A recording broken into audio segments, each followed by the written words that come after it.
Ako makita unbothered man ang Vice President ani mga pangitabo, pero basically kung gi-impeach siya niya, mao na yung reaction, gwapo man yung statement, giingon man niya tanan, wala po siya nag-ingon na di niya kaya tubangon. Ana ba? Kabalo man siya nga wa say gihimong sayop ba, wa say mali ba. Mayor, kani sa enrolled bill ba? Until now, wala pa gihapoy niguwa nga kopya kay mao man tong last nga pangayo ron nila Congressman Sid o nila Congressman Bebot nga asa ang kopya sa enrolled bill. So unsay tan-aw nimo na Mayor nga hantud karon wa may ma-produce gihapon?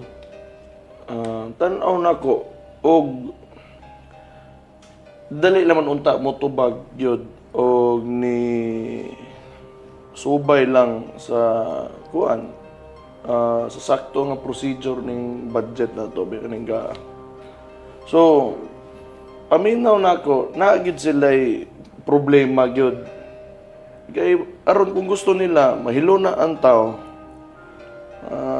O ipakita ra nila niani mo niyo gibuhat man namo unsay giagi man natong saktong proseso ning kuan.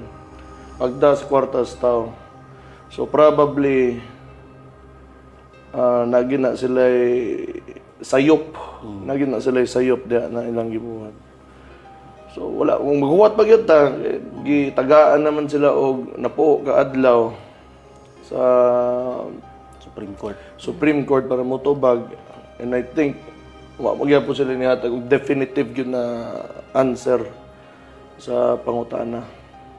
So tan-aw nako, if you had 10 days and if it was so easy to produce, naa na unta to siyang tubagan. Ang problema karon wa pa sila gatubag hantod karon, so it means to say something went wrong along the way. Tanaw na huwat lang gihapon ta. Actually, sila ay makatubag yun ana po, pero mo lagi na ang pangutana karon kanus amang gyud mo mutubag, kanus amang gyud mo magpakita og pruweba nga wala ninyo binuangi. Tama.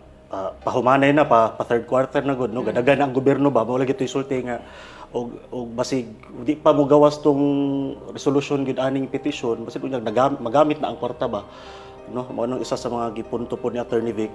Gani Mayor kani nga isgutanan, it seems no daghang nagakomento nga ginatry og ano ba pahilom or wala na ginaisgutan sa nasyonal, daghan nag-issues nga nang gawas karon nga purag mo divert kuno attention sa mga tao. Isa na dira kani pong impeachment case karon sa kay VP Sara.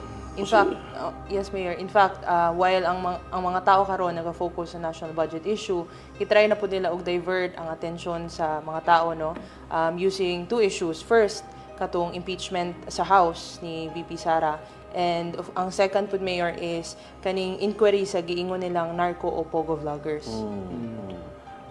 Kuan tanaw nako maghimo gid sila smoke screen kay balo silang sayop mao gid ako makita sila ha. And kining impeachment tanaw nako response ni nga panic ba, panic sila nga uy wa tay matubag, so gami mangita tag ikabaws nga isyo nga kuan itubag ipakaon na to sa mga tao ron aron didto mag-revolve ang kuan attention sa tao. So probably mo kita kabalo unless motubagid sila dali ra man unta na makita lang sila papel ra magina gyud. Tama ka, Mayor. Mayor, sa kung padayon, Mayor, nagapangutana po, Mayor, nagkastorya na ba mo ni VP? Kamusta ba siya karon? Nastoryahan ba ninyo, Mayor, sa inyong panagkita? May nakita, masukad. Pero okay man siya. Ako makita, unbothered man ang Vice President. Ano mga pangitabo. Pero basically, kung gi-impeach siya niya, mao na yung reaction, gwapo man yung statement, giingon man niya tanan, wala po siya nag-ingon na di niya kaya tubangon. Ano ba? Kabalo man siya nga, wa say gihimong sayop ba, wa say mali ba. Kaya lang, siyempre, pag kontra nimo ang paggawas og ilahang narrative, they would do everything na i-angle ka para i-antagonize gid ang imuhang kontra. So tan-aw man nila kontra nila ang Vice President, mo na niya buta sa ingon na. Pero unta mo balik ta dito gyud sa issue sa national budget. Mao. Mag-atang kita na Mayor. Balikan lang na ko Mayor gani. One of the interesting na paghitabo katong day nga na impeach si VP ni gawas tong listahan sa mga congressmen nga namirma ba o nya ang reaction sa tao for sure nakabantay pug ka tao Mayor. Grabe ang kasuko, ang pagkadismaya sa mga tao sa social media o even sa ground sa mga ilang mga congressmen nga ning pirma Mayor. Tan-aw mo Mayor unsay what does this say gyud kay gina-downplay man nila nga ingon pa nila nga suportado man daw sa mga tao ang impeachment bato kang VP, but with that reaction unsay tan-aw nimo nga storya ana? Tanaw na ko kung suportado gyud sa mga tao ang ilahang pagpirma adtong impeachment, then wala unta sila ni reason pa sa mga tao ngano silang ni pirma. And yet daghan tag nakita ng mga congressman sa particularly sa Mindanao gyud ug Visayas nga na sila ginapang-ingon nga kay dili nila pwede nga na sila mga rason nganong ni pirma sila. Justify nila. Oo, gina-justify nila. So kung muingon sila nga suportado sa tao ang ilahang pagpirma dito, basig ilaha lang tong una-una kay tungod elected official man gud sila. And I think nga gigamit na nila nga kuan kay pag once elected ka, you represent the people man. Oh. But tan-aw na ko wala gina niagi og sakto nga consultation sa ilang mga constituents kay nga nung ni-react man violently ang mga tao pag human atong kuan signature campaign sa Congress. Tama po. Daghan po gagawa sa ato Mayor and Sir no kanang mga rason na sa mga congressman gidapang post nila sa Facebook.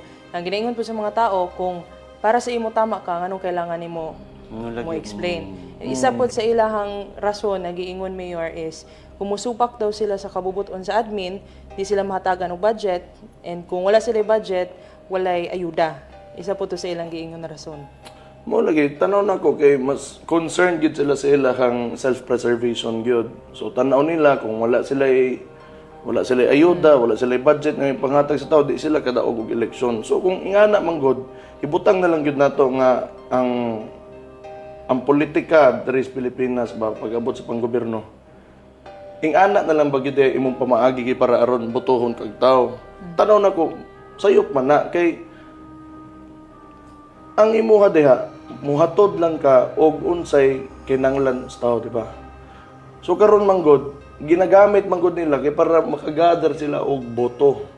Daghang kag pwedeng buhaton, daghang kag lang ipamaagi nga makapakita ka nga ikaw tong karapat dapat sakto nga ibutang o botohon sa tao. Kini man gud nagsalig na lang gid sila aning traditional nga politics ba? Kanang mga assistant sa DSWD maginasa di man siya actually gid sa congressman. Muagi na diha gid na asinsa na ahinsa. Karon ginaagi nila rice politics ang Pilipinas. Well, for a very long time mao gyud nang ginabuhat sa mga kuan nga taga-tagaan lang nimo ang mga tao og sinsilyo sa mga kuan nga at some point di na pod gani dapat ang mga recipients ani dili na pod kaayo to mga nangahinanglan jud kaayo pilion pod dila natay mga kaso nga nadunggan na ingon ni diri sa Davao. So gusto nila nga magamit ning nakuha nilang budget o kwarta diri sa Congress para usbon nila ang una-una sa tao para mahimo silang preferred candidate sa mga tao, which is self-serving sa kung pananaw. Tama.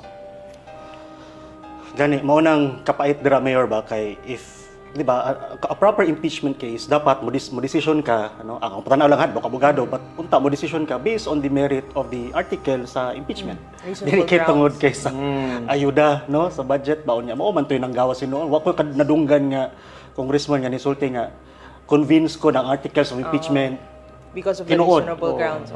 amot lang po nila. Isa po ka question diya, Mayor and Sir Harps, no, kay trabaho ba nila ng mga hatag ug ayuda since legislator sila? Kana po ang isa ka question. Kuan man gud na gisugdan man gud nila ang mga kuan ba, mga botante sa na siguro mga lugar nga Andan. Mo lagi. kwarta pag-abot og election, vote buying, ana ba. So organic instead of being, you know, kanang sabay trabaho sa isa ka politiko other than to lead, mo educate ka, ana ba saktuhan tudluan nimo sakto nga dili kwarta ang ambo dili kuan ba. Kwarta ang inungdan para butuhon nimo usa ka tawo. Pinahargyan na plataporma kadto yung mga kadaganing proper or ganang Kanang ano ba ba? Tangible nga mga proyekto. ana good. Hopefully no mo lagi na kanang maturity sa Pilipinas when it comes to politics, hopefully maabot kita dito Mayor sama sa mga sulti. Mayor, balikan ko na ni sa storya gyapon sa impeachment. Although naapoy mga pipila ka mga grupo mayor nga ni file pod actually og petition dito sa Supreme Court na gina-questioning impeachment case. Usa na dira mayor na grupo of mga abogado gikan din sa Mindanao sa pagpanguna nila Attorney Torion, Attorney Delgra ug kauban pa si Attorney Luna Acosta. Nilupad sila dito mayor and they filed that petition, and then a few days after si VP Sara mismo nag-file po siya petition dito sa Supreme Court questioning the impeachment. Naba kay una mayor kani sa grupo of lawyers unsay masulti nimo sa ilahang move mayor? Ay, pareha man na sila kung na sila kanang kapasidad nga mo impeach o vice president, then naapoy mga tao nga mo disagree, then napod na sila kapasidad pod pwede nga mo unsa mo go against sa impeachment, so mo file sila petition, so ikagustuhan na nila wa man na pod na sila suguag yun. They just disagree, so iasa ka na sila sa korte na dito na kuanon i-deliberate. So tanaw na ko, salamat na ni mga kuan nga mga kauban nila Attorney Torion ug ni kuan Konsehal Luna Acosta nga ni adto gyud dito to file a petition against the impeachment of the Vice President. Isa pa na nigawas na balita, Mayor, no, is ang legal counsel ni VP Sara sa umaabot na impeachment. So, isa diri, Mayor, si former President Rodrigo Duterte, naapod si Attorney Lucas Carpio Jr., Attorney Sheila Sison, and Attorney Philip Fortun. Now, karon Mayor, ginatawag ni sila na legal powerhouse kuno. And with this, Mayor, unsa imuhang maingon about the fight against the impeachment, and how confident are you? I do not know, hindi mo ko korte, ana ba, so makatubag yun ana, pero given ani mga kuano, ang isa diha, ang former president, who is a lawyer, nahimong presidente na pod, Fortun is a very known law firm sa kuan who handles ganang controversial cases, High-profile cases. High-profile cases.